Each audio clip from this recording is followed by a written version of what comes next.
Assalamualaikum warahmatullahi wabarakatuh. Hari ini saya akan berkongsi tentang resepi laksa Penang. Mula-mula, rebus ikan bersama dengan 4 keping asam keping atau asam gelugur, 3 biji cili kering dan berserta garam. Rebus hingga ikan masak. Lebih kurang 10 hingga 15 minit. Setelah itu, kita tapis dan simpan air rebusan ikan untuk dimasukkan ke dalam kuah laksa. Sejukkan ikan tersebut, kemudian asingkan tulang dan isi ikan. Jadi ini adalah ikan dan juga tulang yang telah diasingkan. Jadi setelah ikan telah diasingkan, tulang beserta isinya kita masukkan ke dalam blender. Tambah sedikit air sehingga mencukupi dan kita kisar sehingga halus. Setelah itu kita tuang ke dalam bekas. Sekarang kita kisarkan bahagian tulang ikan dan dimasukkan ke dalam blender. Tambah sedikit air dan kisar halus. Oleh sebab kita kisar bersama tulang, jadi kita perlulah tapis terlebih dahulu. Takut-takut tercekik pula nanti. Okey, kita kacau bahagian bawah supaya kita mendapat air tapisan itu. Sekarang kita sediakan bawang besar, bawang merah, bawang putih, 1 inci belacan yang telah dipotong. Dan kita tambah juga lebihan cili kering dan asam keping dari air rebusan ikan beserta dengan beberapa keping kelopak bunga kantan dan beberapa batang nanas untuk kita blender bersama.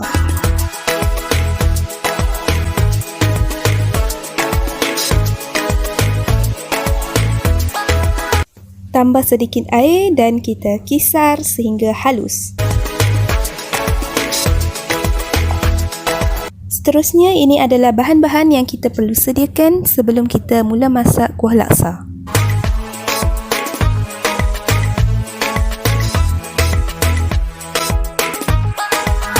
Masukkan cili kisar ke dalam bahan kisar. Seterusnya, kita mula masukkan bahan kisar tadi ke dalam periuk. Setelah kacau, kita tutup periuk dan biarkan sehingga air bahan kisar kering sedikit. Bila hampir kering, kita buka tudung, kacau dan masukkan daun kesum dan serai yang telah dititik. Kemudian kita masukkan pula 4 keping asam keping. Kita kacau dan tunggu sehingga air bahan kisar itu hampir kering. Tutup periuk supaya bahan lebih mudah untuk dimasak.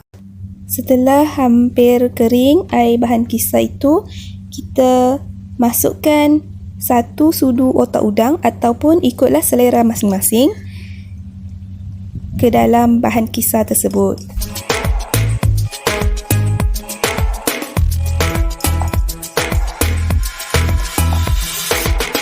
Masukkan pula isi ikan ke dalam bahan kisar tadi.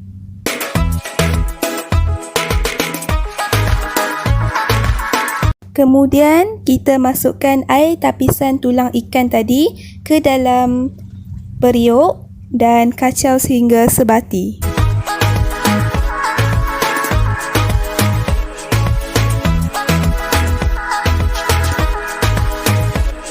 Setelah itu kita masukkan air rebusan ikan ke dalam kuah laksa tersebut.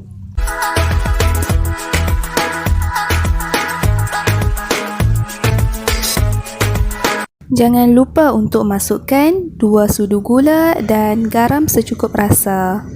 Biarkan mendidih dan kuah laksa dah siap. Untuk penyediaan laksa pula, laksa kita direndam lebih kurang setengah jam. Masak air sehingga mendidih, kemudian barulah masak laksa tersebut dan biarkan sehingga ia kembang dan lembut. Kemudian barulah kita tapis. Kemudian siramkan laksa itu di bawah aliran air paip supaya laksa itu tidak melekat.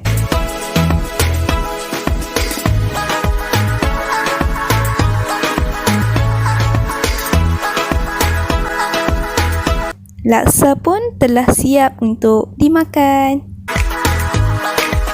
Bagi hiasan untuk laksa Penang ini adalah bahan-bahannya. Potong salad yang telah direndam dengan air garam dengan halus. Potong junga denas, cili padi, bunga kantan, bawang besar,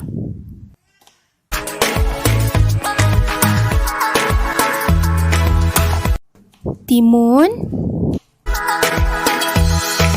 dan daun pudina. Dan ini adalah bahan-bahan hiasan untuk laksa ini.